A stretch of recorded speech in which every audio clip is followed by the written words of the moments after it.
Just be out with us to Little Bonaire. It is stop B out of our ABC island cruising. We visited Aruba, we visited Curacao, and this is the B stop for Little Bonaire. And if you want to see information on Aruba and Curacao, we've done full walking tours, we've done tours, excursions, and if you want to know what those islands look like, the link will be in the description or at the end of this video in the ABC playlist.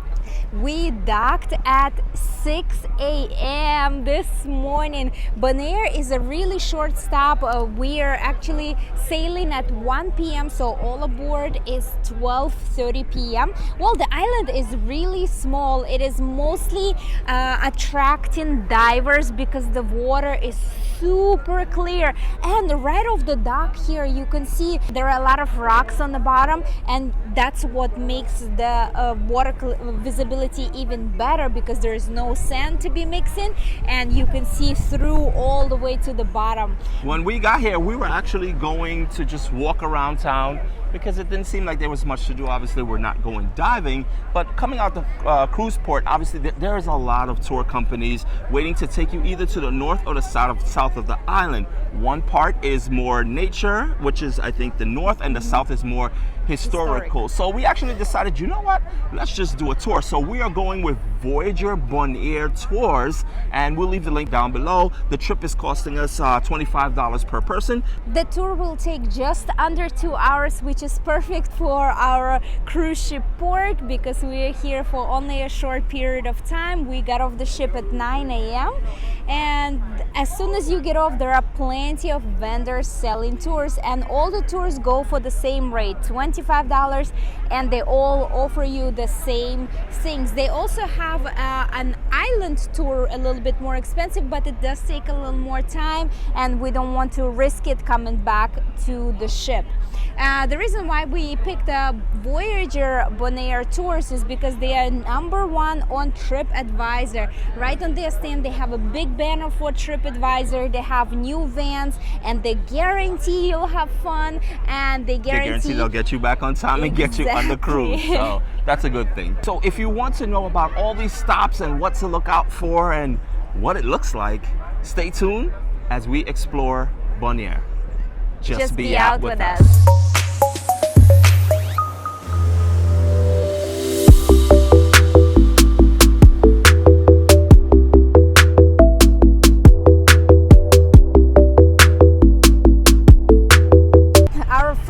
On the tour is the Salt Flats. This place is really cool. On one side you have the Salt Flats, and then on the opposite side, right now there's actually a ship there with a giant conveyor belt that takes all the salt from one side, from where the Salt Flats are, to the other side, which is where the Caribbean Sea is, and it's being transported to the US, Colombia, different places, and they said it's like used for obviously medicine and different things. And the concentration of salt here is actually really premium.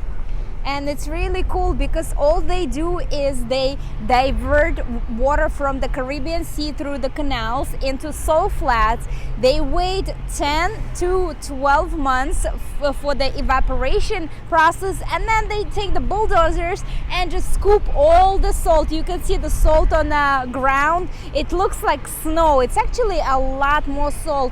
Last summer we were in Portugal for 2 months, and we traveled to which is known for salt production, and their salt flats look nothing like this. So this is really fascinating because behind us there's an actual pyramid made out of salt. It's just so much salt, and it's really cool because on this stop you can pick out large salt crystals, and they actually give it to you to take back with you, so you'll have like a little souvenir. You see this box right here? It's actually filled with salt crystals, and look how large they are, and they have them here just for tourists to take home with you. And yes, you can take them on the ship with you. A little souvenir to take home. Bonaire salt. And now we're going to head to our next stop, and we're going to show you exactly what that looks like.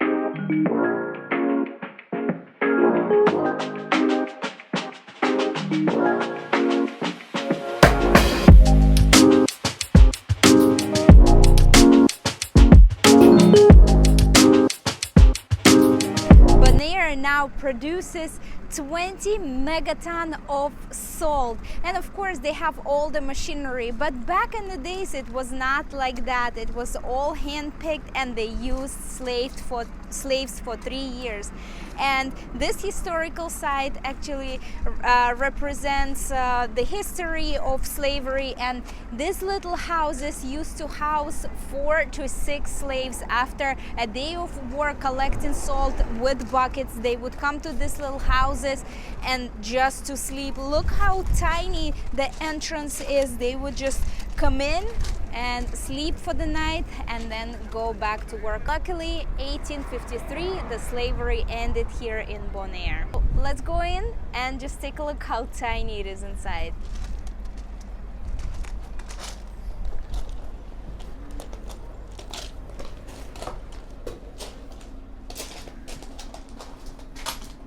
Wow, I am 5'1", I can barely stand, and I can see people were laying right in here, just shoulder to shoulder. There is no room to turn around or spread out and relax. And of course, these structures have been restored and preserved, but pretty much the structure of the building has been the same since slavery. As we mentioned before, Bonaire is mainly for divers and snorkelers alike, and they don't have much sandy beaches. Actually, I think they only have a couple actually sandy strips. Most of the beaches are basically like this. This is what's on the beaches, and these are corals. As you can hear, they're all dried up, but this is basically what the beach is covered and blanketed with. And that's why they actually say that diving here, it's difficult because you park your vehicle on the beach and then you put on your fins and everything else, and then you have to walk across all this coral and then into the beach to actually go diving. So that could be a little challenging, but this is pretty awesome to see the beach just covered in so many corals.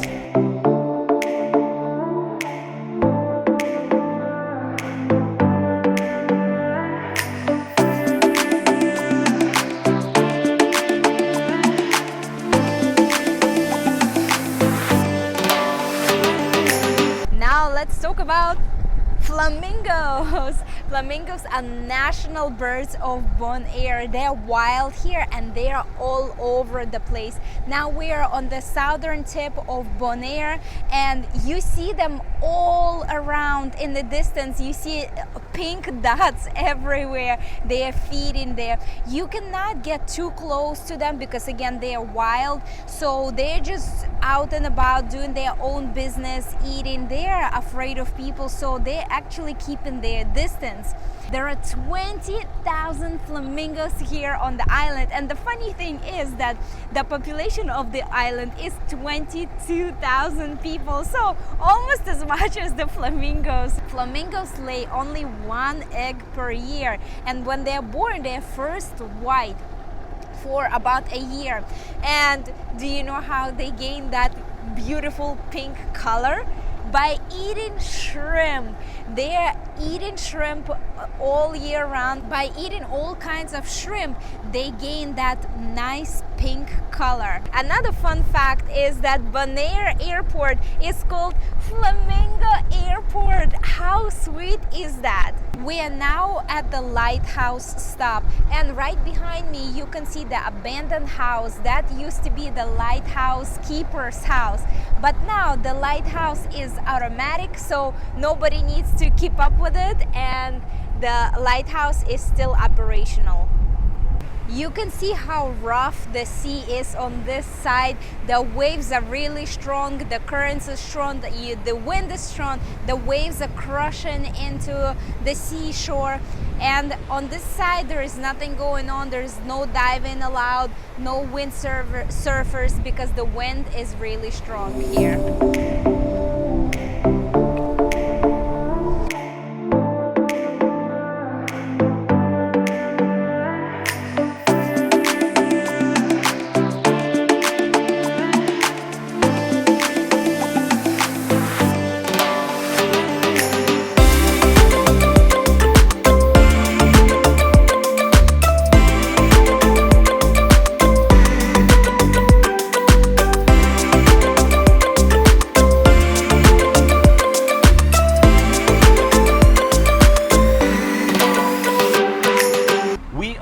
back from our tour, and we are near the cruise port, and we have about maybe an hour and a half. We're walking around now, checking out the shops, having coffee, and seeing kind of what's here and what's there. Now, being that we don't have too much time, once we finished the tour, we started our walking tour. So again, if you guys want to see what this area looks like, all the different shops, we have another channel, which is a walking tour, and we walk you through the entire area here so you can see exactly what you can expect if you are coming here.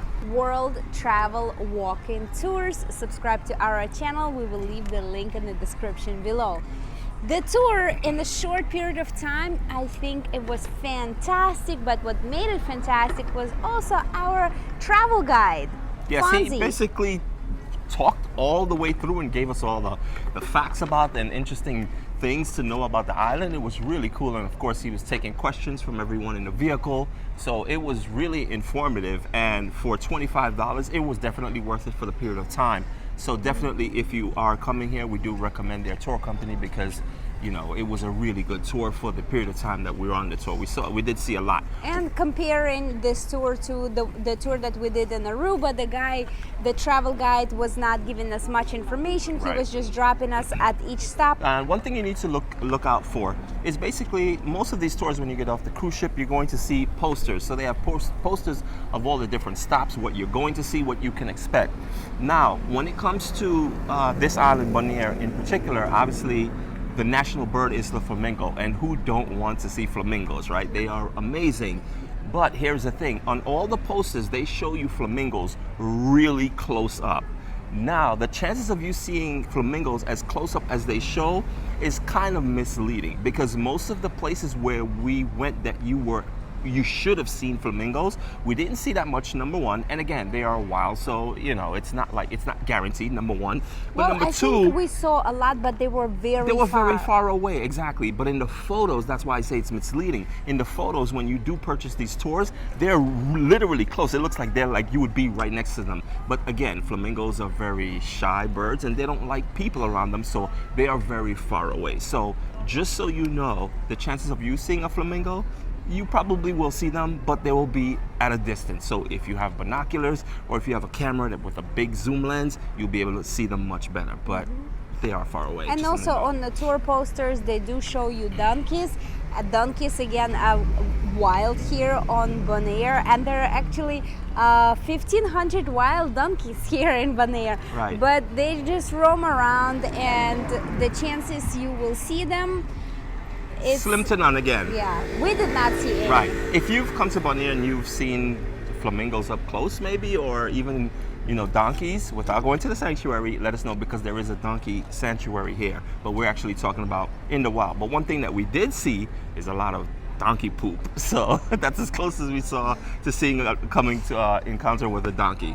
Yeah, Bonaire Shocker is actually their one main road, and the funny thing is that, being that, okay, there is plenty of space, southern part of Bonaire is very flat, and there is lots of space to build a wider road, but no, the road is so narrow. In order for two cars to pass by in opposite directions, one car has to pull over to the side in order for the other car to pass. Another cool thing is cactus fences. So the guide was telling us, in his home, he actually has a cactus fence, which is multi-purpose, right? So he has dogs. It keeps the dogs in the area, the facility of his house, and it keeps, you know, unwanted people out, because you can't jump the fence, not, you know, with cactus. But it's cool because the cactus is free. You could just go and pick the cactus. There's, you know, a special way to just break it apart. You know, you don't need a lot of maintenance. You just put it in the position where it needs to be. It roots itself. You don't have to dig a hole, and it's not a lot of maintenance. Just put it down where you want it to grow. It'll root itself, and you'll have a whole cactus fence. And they look really cool. Yeah, they do look actually really cool. I wouldn't mind having a cactus fence. I think they look really cool, for sure. Another cool thing that we noticed while on the tour of the southern part of the island is that people make art out of debris that comes to the shores of Bonaire. Super cool. You will see even a Christmas tree, a fish made out of debris. Reindeer. Yeah. There's a reindeer made out of debris. So it's cool, right? Because it's all the plastic and the what do they call it?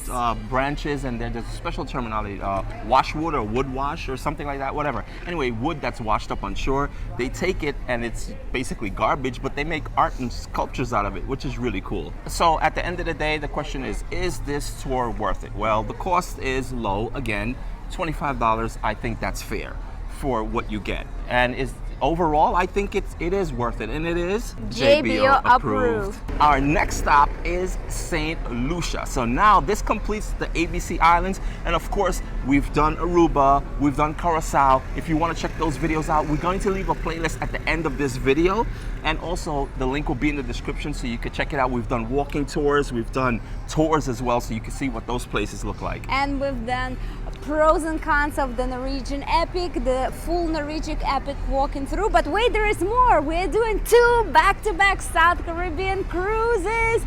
And as soon as we dock in Puerto Rico, we're hopping on the next cruise that goes to different South Caribbean islands. So we're doing a lot of stops. If you'd like to see what they look like, be sure to subscribe to our channel and click the bell notification so you don't miss when we publish our next video. If you would like to support our channel, be sure to click the heart button below this video. Thank you so much for watching, and as usual, just be out with us. Cheese!